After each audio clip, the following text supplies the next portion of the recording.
Right, this is the Huey, one of the DCS modules. I'm not using track IR or anything. You can actually look around the cockpit just using the simple keys. You can zoom in and out, and you can move over left and right. So you don't need track IR. It's nice if you've got it. It does help an awful lot, and you'll never go back once you've started. So what I'm going to be doing is going through the startup of the Huey.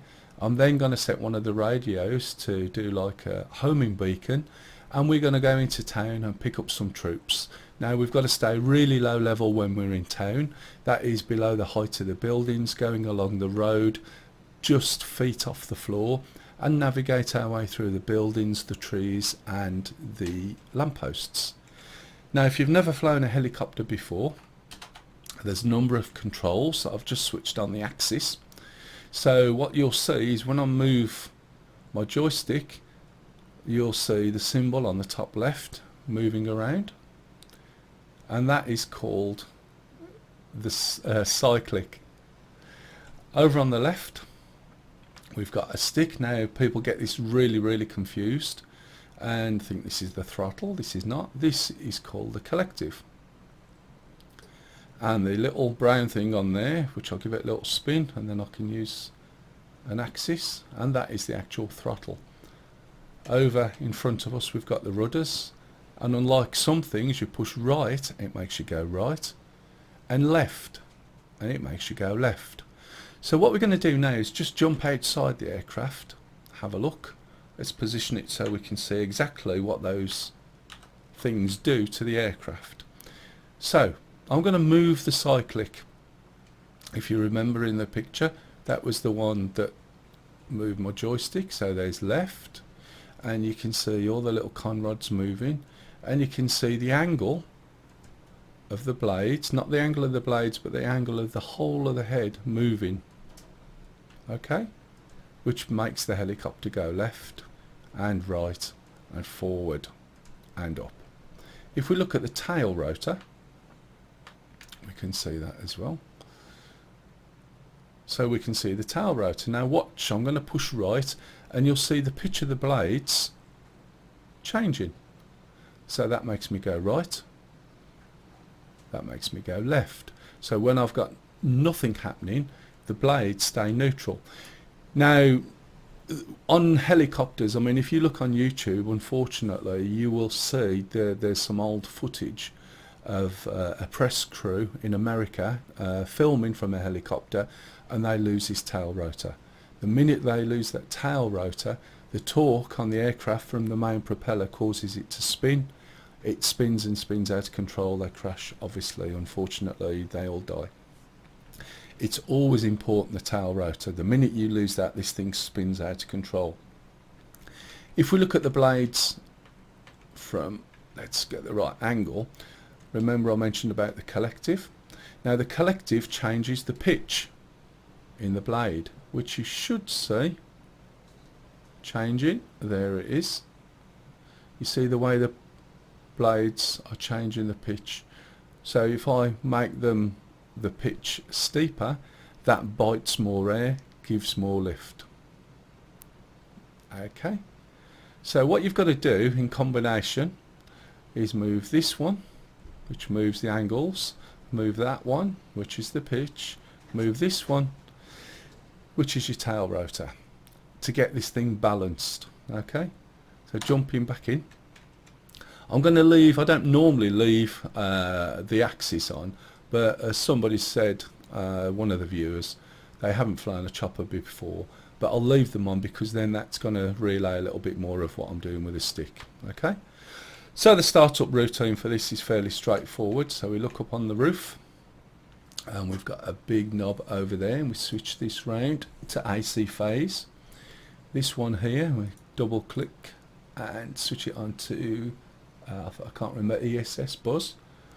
We press the generator button down, the battery down, and you'll start to hear an alarm. That's a low RPM warning alarm. If we come down onto the centre of the cockpit there, we can switch that off. Okay, it's a pain in the ass when you're just starting the helicopter up. Switch on the fuel, hydraulics forward, force trim on, and we'll just click this one. Now that used to, I'm sure these originally used to be, that used to be off, and it used to have to be forward all the time, but I can't remember now, it's so long ago. Anyway, right, so this is nearly set. So there's a starter button that is on here, but you can't see it, okay? I'm just using a button on my joystick, on my throttle. I'll give it a little bit of throttle there. I'm going to hold the button down, you'll hear the engine start. Now normally it's around about 20 or 30 seconds, but you just get used to the sound. If we switch to an outside view, you can see the rotors are starting. There's the engine going. You'll see the helicopter start to shake in a minute.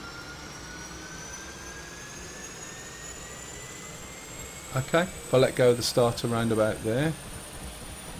Okay, that's starting now. So as you can see here, I'm slowly easing the throttle forward. You see the needles on there, we've got the engine and the rotor. So these two needles are moving forward together. Again, we're not just going to throw it at it, and they'll start to settle here. So there's the engine, which is the larger needle, and the rotor, which is the inside needle, which is underneath there at the moment. They're in sync.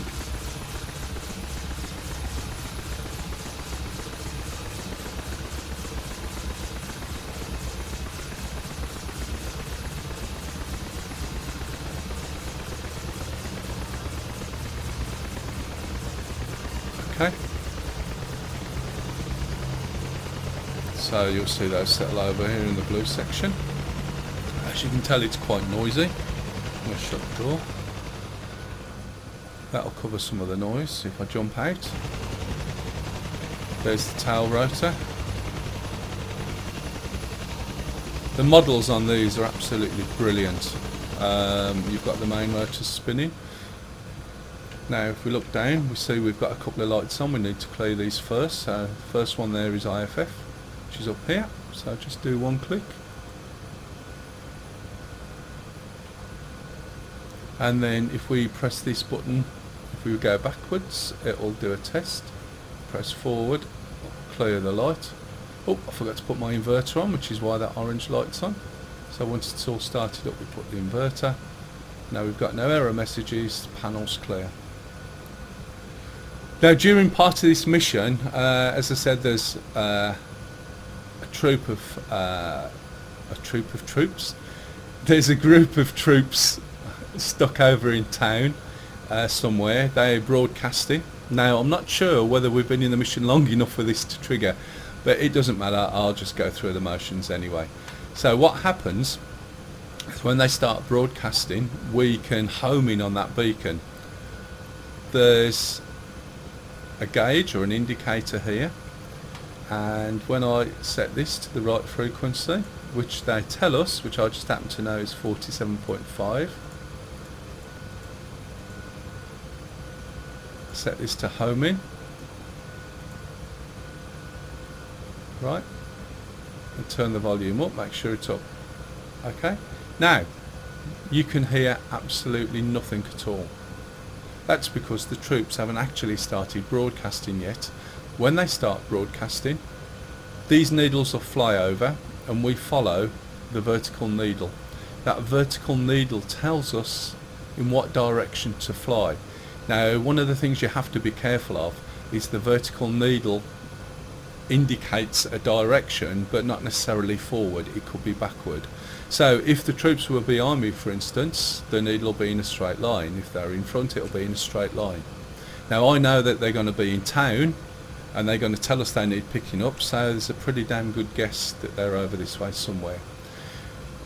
Off the top of my head, it starts probably about an hour in, which basically means that they're probably not triggered yet, and we'll see a message there. There's no voice on it, but anyway. How do we fly the chopper? Right, one of the things with the Huey is it's got a really interesting, when you're down at ground level, kick round, which will start rotating the helicopter round. So you have to put quite a bit of left rudder on. Looking at the gauge on the top left, you can see there's the left rudder, and as I slowly start to move it, you can see the helicopter start moving left and right. Also, I need to put my stick round about here. Now if I move my stick, right, I'm going to hit a button and my stick stays there. So that's something called trim. Now in the Huey, as is in many aircraft, when you've set the trim, the stick, you let go of the stick and it puts itself back into neutral again. If I release the trim, okay, there's the stick in the centre. So on my joystick, I push that to where I want, hit the button, let go of my joystick. So now my joystick is taking that as its centre point. So any more movement will add to that movement there. So what I'm going to do now is take off. I take off by increasing the collective, which is the pitch on the blades. I'm going to give it a little bit of left rudder, and as soon as I start to take off, you'll see it lift up, and I'm going to counteract any movement that it does. In fact, before we do that, sorry, I do apologise, I forgot to put on the altimeter, or the altimeter as it's called. I'll just change this here. This is the low altitude and high altitude. It just gives me an alarm if I'm above or below those. The other thing it does is it allows you to use the sling. Not that I'm using it at the moment, but you need to have it switched on. So I'm going to start carrying on increasing the collective. I'm going to counterbalance any turn or rotation. So as it lifts up, it wants to move forward. So I'm pulling back just a little bit, and as you can see, it's really tiny movements. And I'm going to try and settle the aircraft on the aircraft hangar and trim it again. So now I've let go. So it's got a little slight left movement. So I'm going to pull back just a bit, trim again, let go, pull back a little bit more. Okay, trim again. So now let's look. It's not too bad. Moving back a little bit, so a little bit more left, trim again. So as you can see, what I'm basically doing is setting it so that at this sort of level off the ground, it's fairly stable. There's not massive movements, and it's in not a too unreasonable hover, but it is little movements on the stick all the time. Now if you notice, I've got my rudder quite left. If I don't have it left, this is going to start turning. So I'm counterbalancing the rotor blade at the moment. Now as I said earlier, right, I'm going to start moving forward. So just nudge the stick really gently left, and as it moves forward, it will gather speed, and then you'll see it starting to lift. It will go through a juddery phase, which is called transition. While we're quite low, we get a cushioned effect, and you can feel that in the helicopter, even if you haven't got force feedback. It's basically like you're sitting on a big sort of, like a hovercraft type thing, to be fair. Now one of the dangerous things about a helicopter is you have something called a vortex ring effect. So at the tips of the blades, you're getting a disturbance in the air, and as you start to come down, the air bounces back off the surface you're coming to, which pushes up into the rotor blades. That disturbs the air even more. So you've got to be extremely careful when coming down. What tends to happen is you start to drop. If you haven't got much horizontal speed in any direction, then that air pushes straight back up into the blades and disturbs it, and you start to drop. And that basically, oh look, there's the message. The gauge at the front, I'll come down a little bit and then walk you through that little bit, but those who run earlier will notice the gauge. I'm going to turn the volume down in a minute. So that vortex ring basically means that it causes a disturbance in the blades, and the natural tendency is to push the collective up more and more to give you more and more lift. But in fact, all that does is pushes down harder, and because it pushes down harder, it basically, let's turn that volume down, which is going to be interesting while I'm trying to fly. So So I'm going to move forward and go and bring this down on the road. See, I'm moving forward all the time as I'm coming down, and you can see little movements in the stick. If I come down too fast without any movement, I'll crash. I might even crash now. So as I get close to the floor, I've got to be aware, and then suddenly I'll find myself on that cushion of air I mentioned, and you'll see the difference, or I'll feel it definitely there. Look, see? Now bearing in mind I'm on a slope, so that air isn't just pushing back up, it's actually pushing at a funny angle back into the blades. So I'm going to land here. As you see, it gets a little bit squirrely as I come down. There you go, there's a dust on the ground. Hopefully I'm not tilting too far back. Right, pull the collective down and turn the volume down, because that is going to get on my tits as well as yours. Right, so, okay, people we've got to go and rescue are in town somewhere. At the northern side of town is a whole load of enemy armour. I can't fly too high. They've just started a homing beacon, which is on 47.5, and I've got the radio set to homing. This gauge over here has now burst into life, and I'm not interested in this needle, but I am interested in this one. So what I'm going to do is lift off the floor, but not very high, and I'm going to rotate the helicopter until this needle is straight down. When it's straight down, that tells me the troops are in that direction. Now, I can't fly in a straight line to them, because I'm going to have to keep below the height of the buildings. So I'm going to have to navigate my way through the buildings, watching the lampposts, watching the trees, and just keep pushing forward with that needle there, and try and find the troops and pick them up. Okay, so as you see the needle,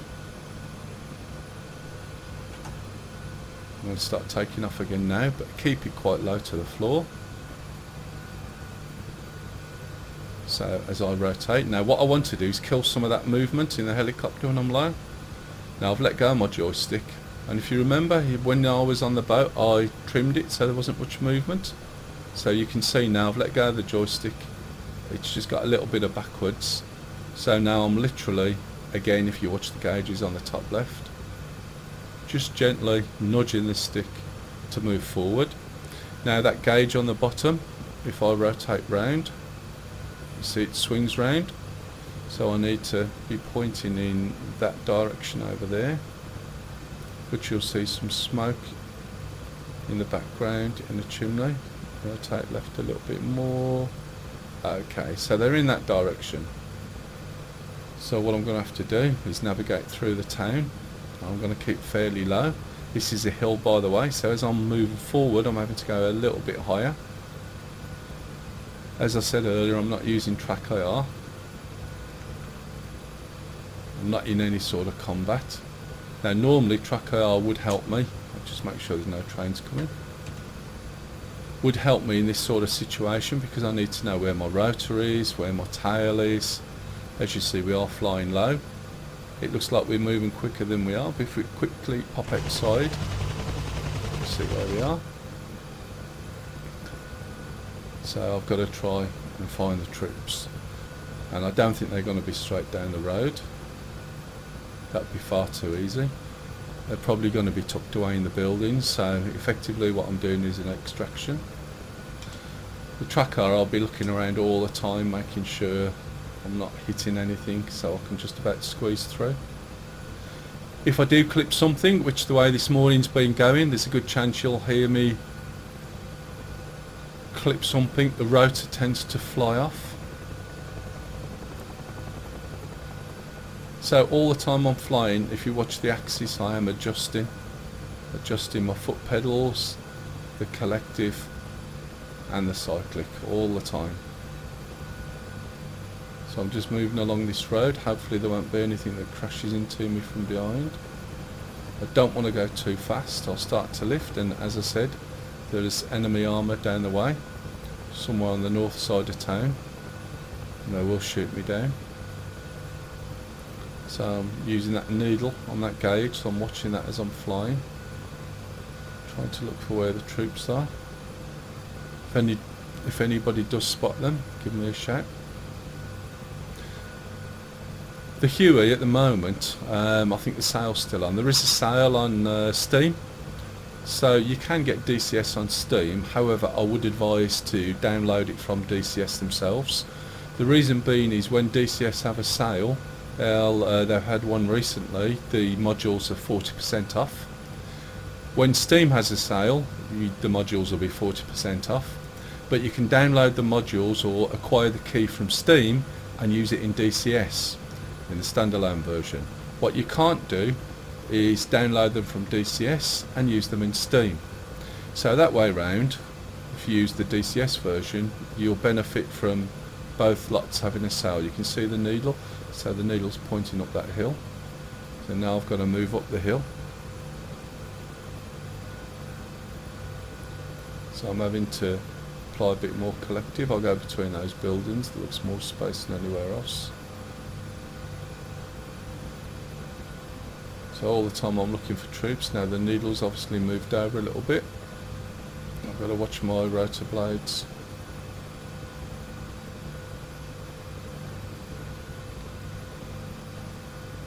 So I know that when I get round this building I've got to rotate left. In fact, I think I can see the troops. Look, there they are.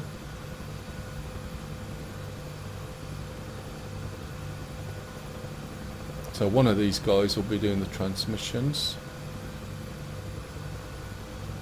So I've got to land in the middle of them, try not to run them over. This is the interesting bit. So you can tell when you're really close to the floor because all the dust and stuff starts to kick up.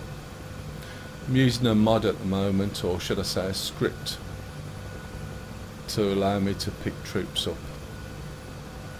It is built in now, but it just makes life easy, and it also applies a lot of other functions.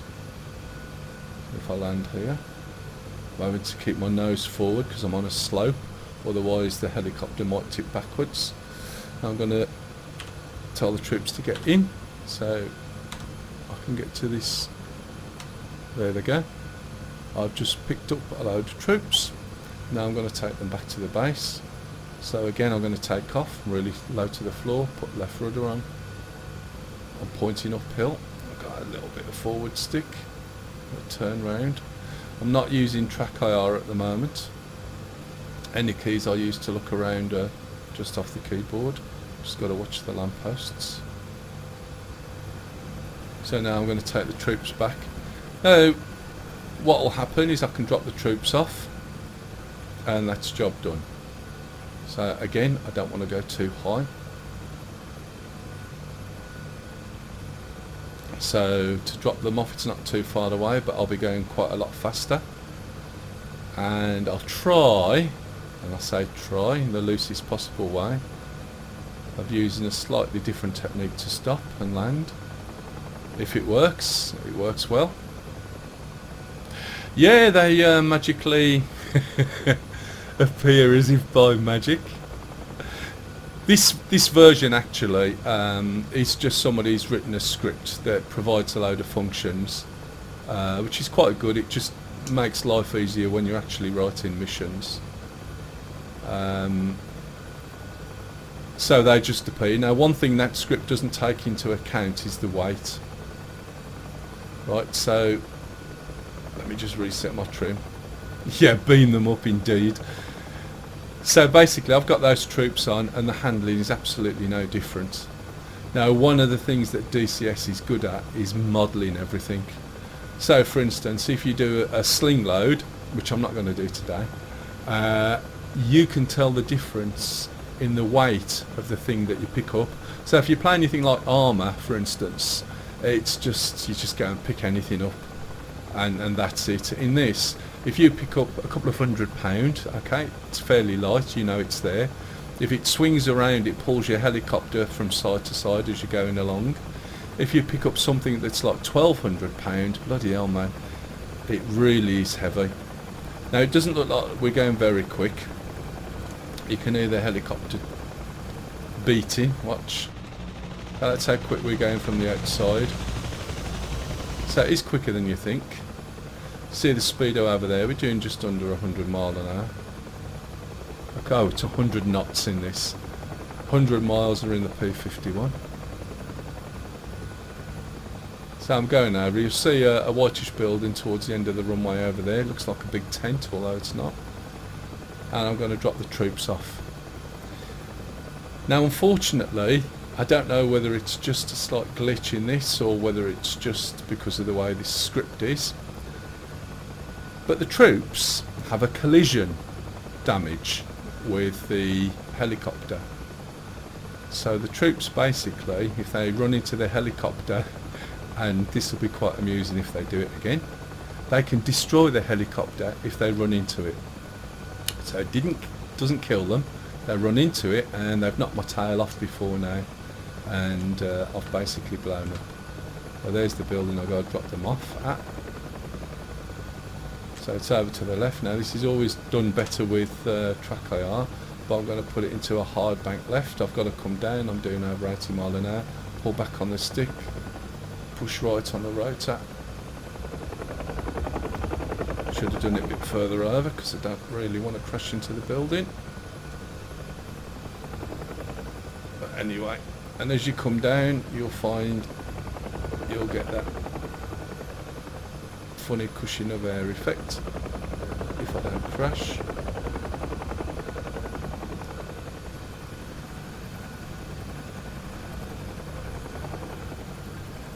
As you can see by the axis, there's a lot of input going in.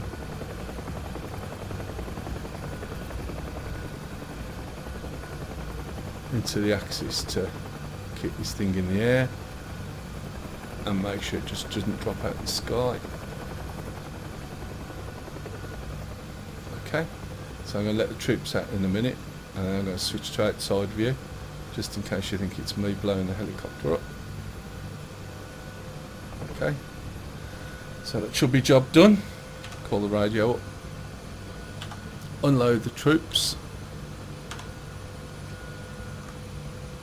and there they go. Let's have a look, see what they do.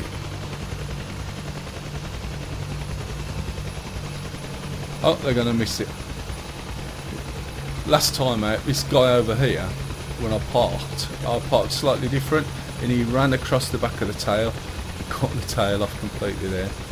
Now, instead of them all running into here, which if I'd set it up properly they would, they're running as though I've just dropped them off for a mission, and they're all sort of running around looking for enemies. They like to run into a nice line. If you notice the low revs is going, that's because I'm on the floor and I've pulled everything back, so I'll switch that noise off. Switch the helicopter off. Okay, turn the radio off now.